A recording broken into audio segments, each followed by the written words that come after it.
Now, you look at other studies, there's quite a lot of studies. There's a stable isotope study, which looked at the bones of early humans and Neanderthals, and were able to look at certain isotopes and see what they ate. And we're able to compare this to other animals of the day. And they found that humans were not only carnivores, but they were hypercarnivores. We had a higher carnivore rating than lions and hyenas alive at the same time in the same area. So this is a very, very well-established fact. There's also a study out of Israel that showed that people were hypercarnivores going back at least 2 million years, 2.5 million years.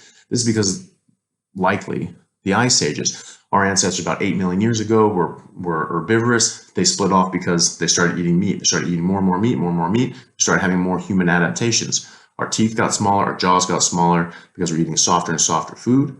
We're not chewing on sticks all day like a gorilla. And then our brains got bigger because we couldn't take things down with our mouth. We couldn't take things down with our claws because we don't kill things with our mouth and our claws. That's why we don't look like lions. But we did develop our brains. We had to develop our brains because we didn't have the claws. We didn't have the teeth. And so we figured out tactics and tools, and we figured out how to take down a woolly mammoth and take it apart with tools and with our brains. And that's why we live in houses and lions don't. Okay? So why is it that eating outside of your species specific diet can be harmful to you? Well, the reason for that is that plants are living creatures and they want to stay living creatures. If you eat them, they die. All living things have a defense, and plants, because they can't move or fight back like an animal can, who can run away or can fight you, they have to use poison as their main deterrent. I learned in 7th grade biology that plants and animals are in an evolutionary arms race. Plants becoming more and more poisonous so that less and less animals could eat them, so that they can survive and thrive and not go extinct. And animals are becoming more and more adapted to specific poisons in specific plants so that they can eat that plant and survive and thrive as well. But other things couldn't necessarily, and so this was their dedicated food source. So that was an evolutionary advantage. Okay, think koalas, pandas, they eat one plant. There's 340,000 plants in the world. Koalas eat one, pandas eat one. Cows, horses, grazing animals, they eat grass. That's it. The other things, they get sick or they die. The leaves that a giraffe eats are different from the leaves that a gorilla eats. Those are different from the leaves that a deer eats. You mix those leaves around, they all get sick or die.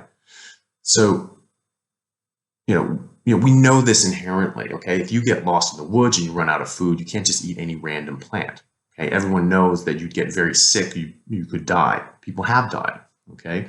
So, this is a universal truth throughout the plant kingdom and the fungus kingdom, okay? Is that plants use poisons. If you think about it, all plants are poisonous. It's just that certain animals have evolved the ability to break down specific poisons in specific plants.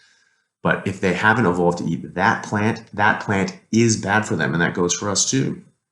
We've known since the 1980s from the work of Professor Bruce Ames out of UC Berkeley that plants, vegetables, things that we eat all the time, or well, not me, but used to, you guys anyway, they contain quite a lot of poisons. And they were comparing this to pesticides because they were trying to ban the pesticides in the 80s because everyone was getting sick. And they said, well, it must be from the pesticides. And he looked at that and he's like, well, really, the pesticides we've been using for 80 years without any problem, those pesticides? And so he did the studies, and he found that there's actually 10,000 times more naturally occurring poisons in the plants and the vegetables, like spinach, than there is in the pesticides we spray on them industrially by weight. Okay, so that's 99.99% of the toxic elements are in the plant itself, not the pesticide. And he also found that it was much more carcinogenic. The naturally occurring poisons were far more carcinogenic than the pesticides we sprayed on them industrially. That's why we still have pesticides, because he showed scientifically that the pesticides are just a drop in the bucket compared to the plant itself. And if you're willing to eat the plant, well, the pesticides aren't really what you have to worry about. Okay. Fast forward to when I was taking cancer biology at the University of Washington in Seattle. We were again, learning things that plants protect themselves by using chemical deterrents, but we were looking at it in a cancer perspective. So we were looking at carcinogens, And we learned day one that Brussels sprouts had 136 known human carcinogens. This is 20 years ago, okay? Mushrooms, just white mushrooms, had over 100 known carcinogens. We were given lists, spinach, kale, lettuce, celery, cabbage, cucumber, you name it. They all had 60, 80, or over 100 known human carcinogens each. And we know that they're abundant, based on the work of Professor Ames. We were very blown away by this. We thought that he must be joking. He must be having us on. And we're looking around wildly, looking for, who's in on the joke and who's smirking. But no one was. And I remember thinking in my head, but vegetables are still good for you though, right? And he must have read our minds, because he just looked at us and gave us a funny look and said, I don't eat salads. I don't eat vegetables. I don't let my kids eat vegetables. Plants are trying to kill you. So I said, okay, screw plants. And that was my start on a carnivore journey, even though I didn't realize it at the time. I just knew that plants were trying to kill me. I'm not going to eat plants. So I went to the store and I just bought things that didn't have plants, even though everything has plants. Everything someone else makes is going to have plants and sugar and things like that. So I was just walking around. There was nothing I could buy. And I came across some eggs. I was like, okay, eggs don't have plants in them. Meat doesn't come from plants. Milk doesn't come from plants. So I just ate eggs, meat, and milk for 5 years. I was playing, high-low rugby at the time. I was training, sometimes 8-10 hours a day while in university. I couldn't get tired. I couldn't run out of energy. I couldn't get sore. I don't get sore anymore. That soreness is actually from the toxic elements in the plants causing inflammation, pain, and swelling, and making you stiff and sore, which is a deterrent. The plant is saying, do not eat me, I'll make you feel bad. But we eat this stuff all the time, and so we always feel bad. We don't even realize it. We think that's normal. It's not normal, okay? So, since then, I've literally felt like a different breed of human. My body works in very different ways. And I was experiencing this in my rugby and my athletic career. I was playing professionally in England, and I remember slipping off of that without really realizing it. And I remember thinking to myself a few months in, I didn't feel as superhuman as I normally do. Like, what's going on? I'm not training as hard. I was 25. Like, gosh, am I over it now? My body is just breaking down. I figured out later that it was because some plants had mixed in, because some of the meat was breaded, and I wasn't really thinking about it. And I was like, well, is it that much? Does it make that big of a deal? Well, it did. It made it quite a big deal. Okay, so there are other things in plants, so that's sort of a general thing. But let's talk about some specifics. Okay, any botanist on Earth can tell you this, and they can tell you a lot more. This is any introductory botany book can show you this as well. Okay, there are quite a lot of things. All right, so quite a lot of plants poison you by making you very sensitive to light. Okay, there's a thing called celery dermatitis, where people who eat a lot of celery or handle celery, pick celery and things like that, they get horrible burns in the sun. They have to wear hats, long sleeve shirt, gloves, because they will absolutely scorch in the sun. Okay, think of how many vegans have a good tan. Okay, limes, they do this as well. They have oil in the skin. This is an unripe fruit. Those seeds aren't ready yet. That tree does not want you to eat that. So if you start grabbing that, picking that, pulling that, it doesn't want that. So it soaks this oil in your skin. You have very bad burns. We have documented, second-degree burns just from sun exposure after handling limes. Actually happened to my younger brother as a child. We didn't know what it was. We thought it was like an allergic reaction, but no, this is what it was. Then think about cyanide. There's 3,500 different plants that use cyanide that we know of. Almonds are one of them. Okay, there's different amounts of cyanide in almonds, but anywhere from 1 pound to 2 pounds of almonds, so 400 to 800 grams of almonds, is a lethal dose of cyanide in an adult.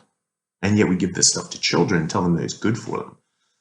So that's pretty wild to me that we do that, and we just play these games with kids. And almonds containing cyanide is not a little known fact. That's a widely known thing, and yet people say, oh well, yeah, there's cyanide in it, but they just assume that there's really not that much. There's quite a lot.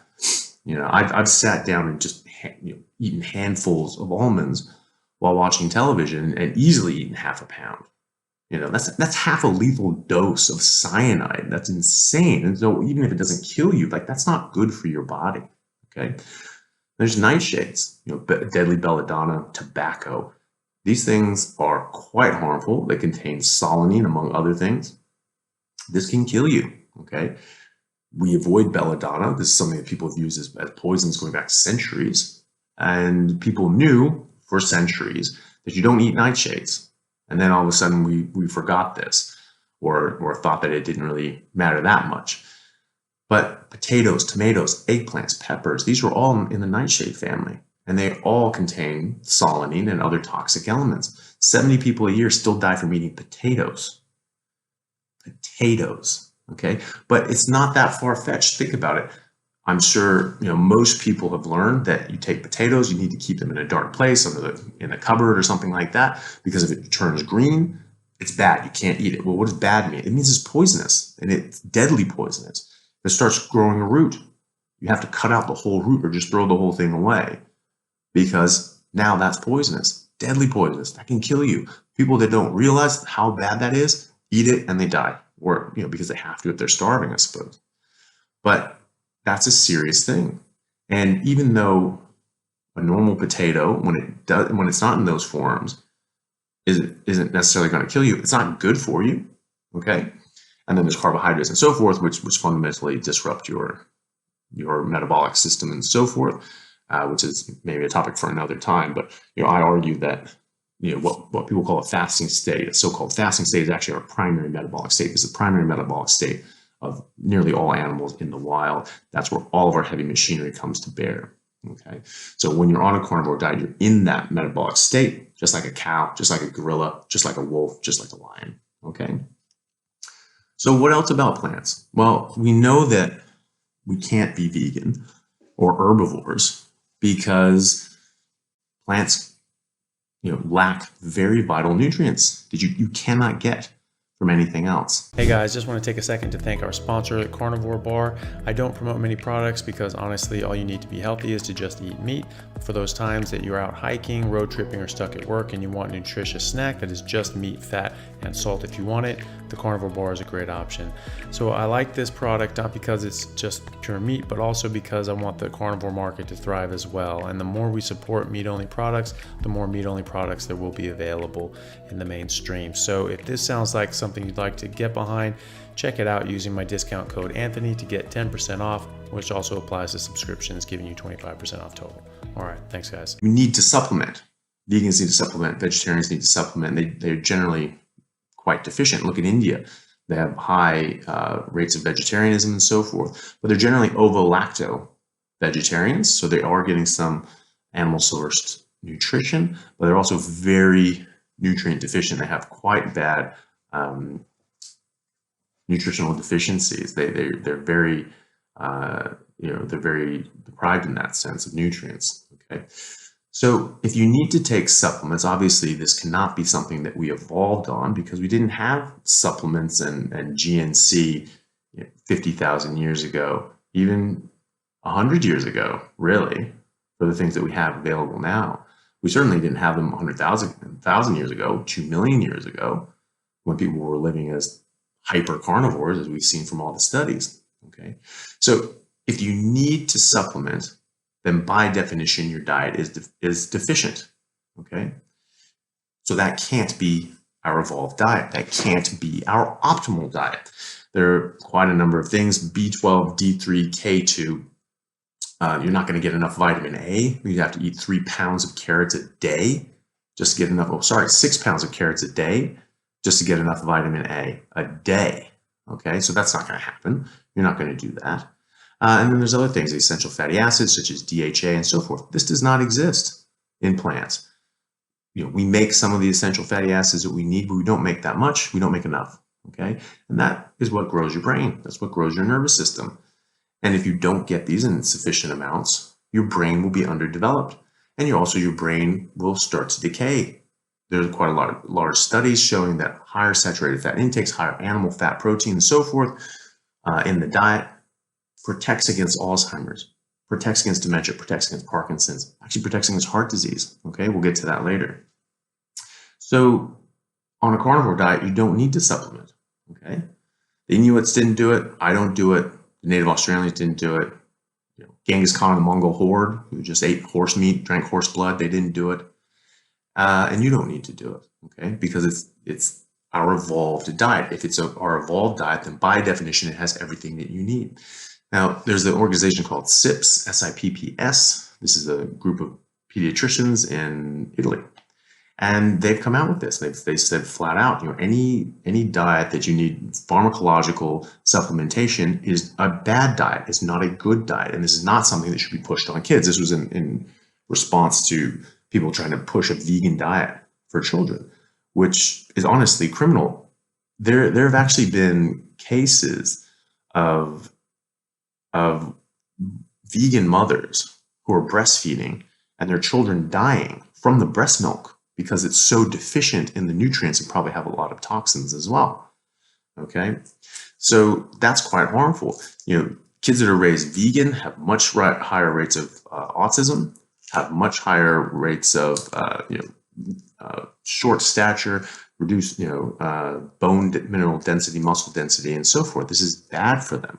Okay, the autism thing, that there's quite a lot of studies that show correlation with food and so forth, that more meat, higher saturated fat during pregnancy protects against autism. However, there's causative studies as well. Out of, I think, the University of Texas at Austin, they showed that there was a type of autism. And what is autism? Autism is a misdevelopment of your neurons. Okay, so your neurons didn't develop properly, didn't work quite right for whatever reason, and you have a certain form of autism. So one of those forms of autism was found to be caused by a lack of carnitine. Carnitine is thought to be a non-essential amino acid, meaning that we make it, but not everyone makes enough of it. Not everyone makes it at all. And so they found that if you don't have sufficient amounts of carnitine, carnitine is integral for the development of proper development of neurons. And so if you don't have that, you can't develop it properly, and you'll get a specific kind of autism. Well, carnitine doesn't exist in plants. It doesn't exist in fungus. It only exists in meat, to some degree in most animal source foods, but there's a ton of it in red meat. Okay, what is the first thing that vegetarians do? They drop red meat because that's the worst, right? Well, no, actually, it's the best.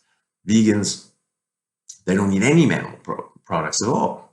Okay, so they're not going to get any carnitine at all. So if you have a vegetarian who just cuts out red meat and their kid doesn't make any carnitine at all, well, the chicken and fish and eggs and so forth that they're eating, probably to a small degree, isn't going to be sufficient source of carnitine to develop their brain properly, and they'll get this form of autism.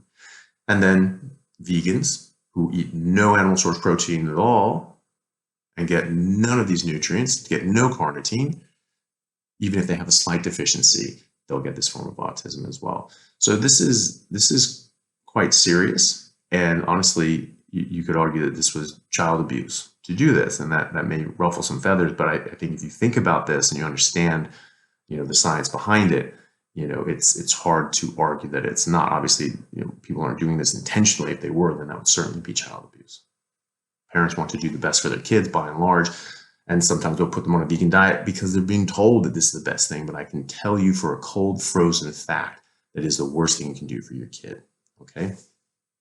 So, this cannot be our evolved diet. All right. It has poison. It doesn't have the proper nutrients. It has low bioavailability of the nutrients that it does have. You don't really absorb the proteins that it does have. You say, that's 30 grams of protein from plant source versus 30 grams of protein from animal source. You will absorb nearly all of those 30 grams from an animal source. You'll absorb very little of the 30 grams of plant protein. We've seen this in tons of studies. Patients with stomas where they have to have a bag where their feces come out. They say have to some sort of surgery, some sort of issue. They have to rest their bowel or maybe remove their bowel. We can see this. We can see that when you eat animal protein, you absorb nearly all of it. It's not coming out in the bag. Whereas plant protein like soy and so forth, that almost all of it comes out. And so this gets down to your colon, the bacteria, you start getting work on it, you get nasty byproducts. Okay. Oh, honey, that's an animal product, right? Well, it's actually, bee vomit, and they're just vomiting up concentrated nectar, okay, which comes from a plant. So if you want to get technical, it goes back, and it's not exactly an animal, but it's also sugar, okay. So there's more fructose